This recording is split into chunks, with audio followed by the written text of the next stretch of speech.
নমস্কার বন্ধুরা, আজকে করব আমি ডাল পনির। ডালের মধ্যে পনির দিয়ে করব আমি। এই ডালটা খেতে খুবই সুন্দর হয়, ভাত দিয়ে তো সুন্দরই হয় খেতে, আর লুচি, পরোটা, রুটি দিয়েও খেতে খুবই সুন্দর হয়। এখানে আমি কিছুটা চানা ডাল, রহল ডাল রাত্রে ভিজিয়ে রেখে দিয়েছিলাম। সকালবেলা ধুয়ে প্রেশার কুকারে দিয়ে দিলাম।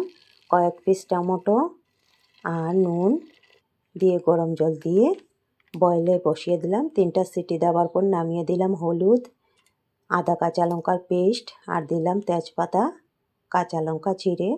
তারপর কড়াইয়ের মধ্যে সরষের তেল গরম হওয়ার জন্য দিয়ে দিলাম।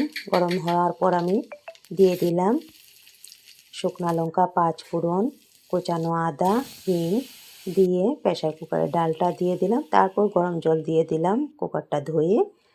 এখন দিয়ে দিলাম একটু বেশি করে চিনি, এটাতে চিনি একটু বেশি দিয়ে দিলাম। ডালটা মিষ্টি মিষ্টি খেতে ভালো লাগবে। আর দিলাম সামান্য আরও নুন দিয়ে দিলাম। আমি বয়েলের সময় নুন যা দিয়েছিলাম অল্প দিয়েছিলাম, বেশি দিইনি, তাই এখন দিয়ে দিলাম আর একটু নুন।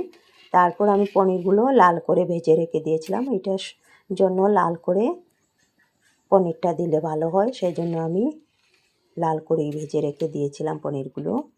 আর দেখেন পনিরগুলো দিয়ে নাড়াচাড়া করে এখন একটু সময় ফুটিয়ে নিলাম। তারপর দিলাম গরম মশলা। নামানোর আগে চাইলে ঘিও দেওয়া যায়, এটাতে আমি ঘি দেব না, শুধু গরম মশলাই দিয়ে দিলাম। দিয়ে আর একটু ফুটিয়ে নিলাম।